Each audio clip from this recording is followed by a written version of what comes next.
Hello dears, ഇതാണ് നമ്മുടെ ഇന്നത്തെ ഉച്ചയൂണ് കേട്ടോ. ഇതിലിപ്പോൾ വൻപയറുണ്ട്, ചക്കവിയലുണ്ട്, മുരിങ്ങയിലയും ചേനയിലയും കൂടി തോരൻ വെച്ചതുണ്ട്, പിന്നെ കാന്താരി മുളക് ഉപ്പിലിട്ടതുമുണ്ട്. അപ്പോൾ നമ്മൾ ഇപ്പോൾ ഇനി ചെയ്യാൻ പോകുന്നത് ചക്കവിയലാണ് കേട്ടോ. അപ്പോൾ ചക്കവിയൽ വയ്ക്കാൻ വേണ്ടിയിട്ട് ഞാനൊരു കുക്കറിലാണ് വയ്ക്കുന്നത്. ഒരു ചെറിയ കുക്കർ എടുത്തിട്ട് അതിലേക്ക് ഇത്രയും ചക്കക്കുരു എടുത്ത് അതിൻ്റെ തോലൊക്കെ കളഞ്ഞിട്ട് കുറച്ച് വലുതായിട്ട് തന്നെ കട്ട് ചെയ്തിട്ട് ഈ കുക്കറിലേക്ക് ചേർത്ത് കൊടുത്തിട്ടുണ്ട്. പിന്നെ ചക്കയാണ്. ചക്ക ഇതുപോലെയാണ് ഞാൻ കുറച്ചും കൂടെ ഒക്കെ ക്ലിയർ ആയിട്ടൊക്കെ അരിഞ്ഞെടുക്കുക. ഇത് പിന്നെ പെട്ടെന്ന് അങ്ങോട്ട് വലിയ ഷേപ്പൊന്നും നോക്കിയില്ല കേട്ടോ. ഇതുപോലെ നീളത്തിലാണ് എപ്പോഴും ചക്ക അവിയൽ ഞാൻ അരിഞ്ഞെടുക്കുന്നത്. അപ്പോൾ ചക്കക്കുരു അടിയിലാക്കിയിട്ടുണ്ട്. പെട്ടെന്ന് വെന്ത് വരാൻ വേണ്ടിയിട്ടാണ് കുക്കറിൻ്റെ അടിയിലേക്ക് ചക്കക്കുരു ഇട്ട് കൊടുത്തിട്ട് ചക്ക മുകളിലേക്ക് ഇട്ടിട്ട് ഒരു സ്വല്പം ഉപ്പങ്ങ് ചേർത്ത് കൊടുത്തു.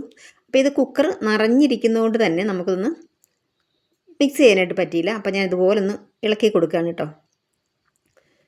ഇനി ഒരു 2 വിസിൽ ഞാൻ പാത്രത്തിലും വയ്ക്കാറുണ്ട്. കുക്കറിലാകുമ്പോൾ പെട്ടെന്ന് വേകുമല്ലോ. അപ്പോൾ ഗ്യാസിനൊക്കെ ഭയങ്കര ബുദ്ധിമുട്ടല്ലേ കിട്ടാനായിട്ട്. അതുകൊണ്ട് കുക്കറിൽ വെച്ചു എന്നേ ഉള്ളൂ കേട്ടോ. പിന്നെ കുറച്ചൊന്ന് ഉടഞ്ഞ് വരുന്ന ഇവിടെ ഇഷ്ടമുണ്ട് എല്ലാവർക്കും. അതുകൊണ്ട് ഞാൻ കുക്കറിൽ വെച്ചു കേട്ടോ. അപ്പോൾ ചക്കക്കുരു നല്ലതുപോലെ വെന്ത് വന്നിട്ടുണ്ട്.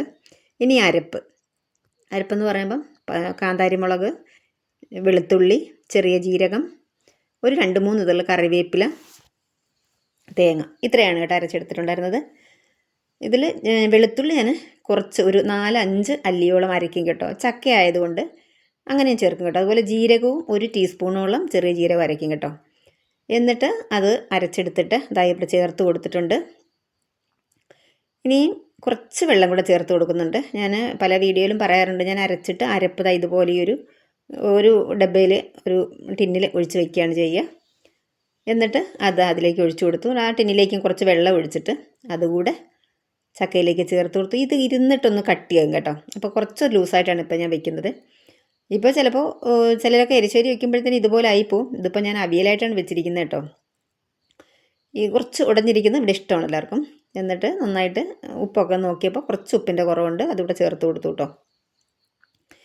ഇനി നമ്മൾ ഇതിവിടെ റെഡി ആയിട്ടുണ്ട്. ഇനി വെക്കുന്നത് മുരിങ്ങയുടെ ഇലയും ചേനയുടെ ഇലയും കൂടെ തോരനാണ് വെക്കുന്നത്. അത് ഞാൻ ഇലയൊക്കെ അരിഞ്ഞ് വെച്ചിട്ടുണ്ട്. അപ്പം ഞാൻ അത് വെക്കാനുള്ള ഈ കടായിലേക്ക് കുറച്ച് വെളിച്ചെണ്ണ ചേർത്ത് കൊടുക്കുന്നുണ്ട്. ഇതിൽ തന്നെ കടുക് വറുത്തിട്ട് നമ്മുടെ ചക്ക അവിയലിനോട് എനിക്ക് ചേർക്കണം. അപ്പോൾ ഒരു പാത്രം മതിയല്ലോ. ഇനി ഇതിലേക്ക് ഒരു 1.5-2 ടേബിൾ സ്പൂണോളം വെളിച്ചെണ്ണ ചേർത്ത് കൊടുത്തിട്ട്, വെളിച്ചെണ്ണ തന്നെ ചേർത്ത് കൊടുക്കണം കേട്ടോ. ഞാൻ വെളിച്ചെണ്ണ തന്നെയാണ് ചേർക്കുള്ളത് ഇനി ചക്ക അവിയലിനൊക്കെ.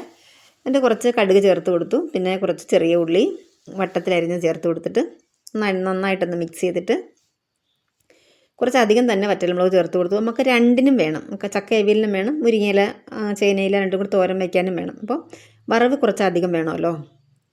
ചേർത്ത് കൊടുത്തിട്ട് നന്നായിട്ട് ഒന്ന് ഫ്രൈ ആയി വരുന്ന വരെ ഒന്ന് ഇളക്കി കൊടുക്കുന്നുണ്ട്. ഇനി നമുക്ക് ഇത് കുറച്ചെടുത്തിട്ട് ചക്ക അവിയലിലേക്ക് ചേർത്ത് കൊടുക്കാം. കുറച്ചധികം തന്നെ ചക്ക അവിയൽ ചേർത്ത് കൊടുക്കുന്നുണ്ട്. തോരന് വേണ്ടിയിട്ട് കുറച്ച് മതിയല്ലോ. അപ്പം കടായിൽ ബാക്കി വന്നിട്ടുണ്ടായിരുന്ന ഈ വറവിലേക്ക് നമ്മൾ അരിഞ്ഞ് വെച്ചിട്ടുള്ള ചേനയുടെ ഇലയും അതുപോലെ തന്നെ മുരിങ്ങയുടെ ഇല ഞാനൊന്ന് അരിഞ്ഞിട്ടുണ്ടായിരുന്നു കേട്ടോ. ഊരിയെടുത്തതിന് ശേഷം ഒന്ന് അരിഞ്ഞെടുത്തിട്ടുണ്ടായിരുന്നു. അത് കഴുകിയൊക്കെ വൃത്തിയാക്കി വെച്ചതാണ്. അത് നമുക്കിതിലേക്ക് ചേർത്ത് കൊടുക്കാം, ഈ കടായിലേക്ക്. അപ്പോൾ ഇന്നത്തെ ഊണെന്ന് പറയുമ്പോൾ വളരെ ഹെൽത്തി ആയിട്ടുള്ളതാണ് കേട്ടോ. വൻപയർ കറി. വൻപയർ ഞാൻ രാവിലെ പുട്ടിന് ഉണ്ടാക്കിയതാണ് കേട്ടോ. അതിൻ്റെ കറിയും പിന്നെ ഇത് ചക്ക അവിയൽ, മുരിങ്ങയിലയും ചേനയിലയും കൂടെ തോരൻ വെച്ചത്, പിന്നെ കാന്താരി മുളക് ഉപ്പിലിട്ടത്. സൂപ്പർ ഊണായിരുന്നു കേട്ടോ ഇന്നത്തത്. എന്നിട്ട് ഇതിലേക്ക് നമ്മൾ കുറച്ച് ഉപ്പ് ചേർത്ത് കൊടുത്തു. മുരിങ്ങയിലേക്ക് ഇതുപോലുള്ള തണ്ട് ചിലർക്കൊക്കെ പറയാറുണ്ട്, മുരിങ്ങയില കഴിക്കുമ്പം വയറിന് ചില അസ്വസ്ഥതകളൊക്കെ വരാറുണ്ടെന്ന്.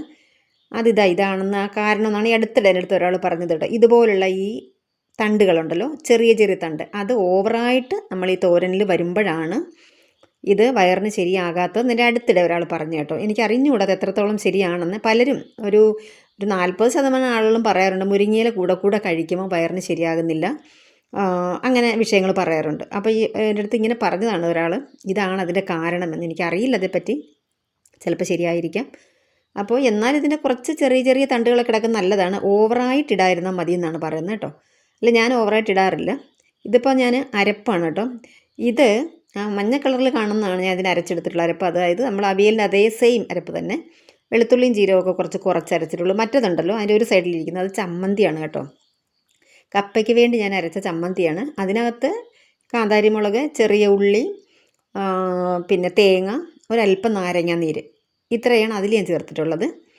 അപ്പോൾ ഇതിലേക്ക് അത് പിന്നെ നമ്മളിരുന്ന് വേസ്റ്റായിട്ട് പോകും കേട്ടോ. കപ്പയൊക്കെ കഴിച്ചതിൻ്റെ ബാക്കി ഉണ്ടായിരുന്ന ചമ്മന്തിയാണത്, അതിനി കളയുകയുള്ളൂ. അപ്പോൾ ഞാൻ ഇതിൽ അരപ്പ് കുറച്ചിട്ട് ആ ചമ്മന്തി ഇതിലേക്ക് ചേർത്ത് കേട്ടോ. സെയിം ആണല്ലോ, കാന്താരി മുളകും തേങ്ങയൊക്കെ തന്നെയാണല്ലോ നമ്മൾ തോരനും അരയ്ക്കുന്നത്. അപ്പോൾ അത് കളയണ്ടെന്ന് വിചാരിച്ചിട്ട് അരപ്പ് കുറച്ചാക്കി കേട്ടോ. പിന്നെ ജീരകവും വെളുത്തുള്ളി ചില സമയങ്ങളൊക്കെ ഇല വർഗ്ഗങ്ങൾ വയ്ക്കുമ്പോൾ വെളുത്തുള്ളി എടുക്കാറുണ്ട്, ചില സമയം ചേർക്കാറുമില്ല കേട്ടോ. മഞ്ഞൾപ്പൊടി ബാക്കി എക്സ്ട്രാ നമ്മളത് മാത്രമേ ചെയ്തിട്ടുള്ളൂ. അപ്പോൾ ആ ഒരു ചമ്മന്തിയും കൂടി ഇതിലേക്ക് ചേർത്തിട്ട് മുരിങ്ങയില അവിടെ വെന്ത് വന്നിട്ടുണ്ട്, അതിലേക്ക് തന്നെ ഈ അരപ്പ് ചേർത്ത് കൊടുത്തു.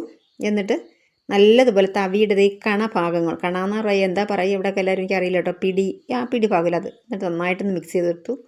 എന്നിട്ട് ഇതേപോലെ എൻ്റെ അമ്മയൊക്കെ ഇതിന് ഉപ്പ് നോക്കുന്ന ഇങ്ങനെ കേട്ടോ, തവിയുടെ ആ ഒരു പിടിയുണ്ടല്ലോ ആ ഭാഗത്ത് ഇങ്ങനെ വലിച്ചെടുത്തിട്ടാണ് ഉപ്പ് നോക്കുക കേട്ടോ. അപ്പോൾ ഞാൻ അതുപോലെ ഒന്ന് ചെയ്തതാണ്. എന്നിട്ട് നല്ലതുപോലെ ഇതുപോലെ ഒന്ന് ഇളക്കി മിക്സ് ചെയ്ത് ഈ കട്ടയൊക്കെ കെട്ടുന്നത് ഉടഞ്ഞു പോകുന്നത് വരെ നന്നായിട്ട് നമുക്കിത് മിക്സ് ചെയ്ത് കൊടുക്കാം കേട്ടോ. ഇത് ഇതുപോലെ നല്ല അടിപൊളിയായിട്ട് വെച്ചാൽ നല്ല സൂപ്പർ ടേസ്റ്റാണ് കേട്ടോ ഇത്. അപ്പം നമ്മുടെ ഈ തോരൻ ഇവിടെ റെഡി ആയിട്ടുണ്ട്. നല്ലവണ്ണം കട്ടയൊക്കെ മാറി നല്ലവണ്ണം വെള്ളമൊക്കെ തോർന്ന് റെഡി ആയിട്ടുണ്ട് കേട്ടോ. ഇത് ഒരു സൈഡ് ഞാൻ അടച്ച് വയ്ക്കുന്നുണ്ട്, അത് ആവി വെള്ളം അതിലേക്ക് വീഴാതിരിക്കാൻ വേണ്ടിയിട്ടാണ് കേട്ടോ അങ്ങനെ ചെയ്തിട്ടുള്ളത്. അപ്പോൾ നമ്മുടെ 2 ഐറ്റം ഇവിടെ റെഡി ആയിട്ടുണ്ട്. ചക്കയവിയലും മുരിങ്ങയിലയും ചേനയിലയും കൊണ്ടുള്ള തോരനും പെട്ടെന്ന് തന്നെ റെഡിയാക്കി എടുത്ത് ഞാൻ. പിന്നെ ഊണ് ഞാനിവിടെ വിളമ്പിയിട്ടുണ്ട്. ഞാൻ പറഞ്ഞല്ലോ രാവിലത്തെ വൻപയർ കറി, ചക്കയവിയൽ, മുരിങ്ങയില തോരൻ, കാന്താരി മുളക് ഉപ്പിലിട്ടത്. അപ്പോൾ നമ്മുടെ ഇന്നത്തെ വീഡിയോ എല്ലാവർക്കും ഇഷ്ടപ്പെട്ടെന്ന് വിശ്വസിക്കുകയാണ്. ഇഷ്ടപ്പെട്ടിട്ടുണ്ടെങ്കിൽ ഫ്രണ്ട്സിനും ഫാമിലിക്കൊക്കെ ഒന്ന് ഷെയർ ചെയ്ത് കൊടുക്കുക. നമ്മുടെ ചാനൽ സബ്സ്ക്രൈബ് ചെയ്യാനായിട്ട് മറന്നു പോകരുത്. സബ്സ്ക്രൈബ് ചെയ്യുമ്പോൾ വരുന്ന ബെല്ലൈക്കനോടൊന്ന് അങ്ങ് പ്രസ് ചെയ്ത് വെക്കണേ. താങ്ക്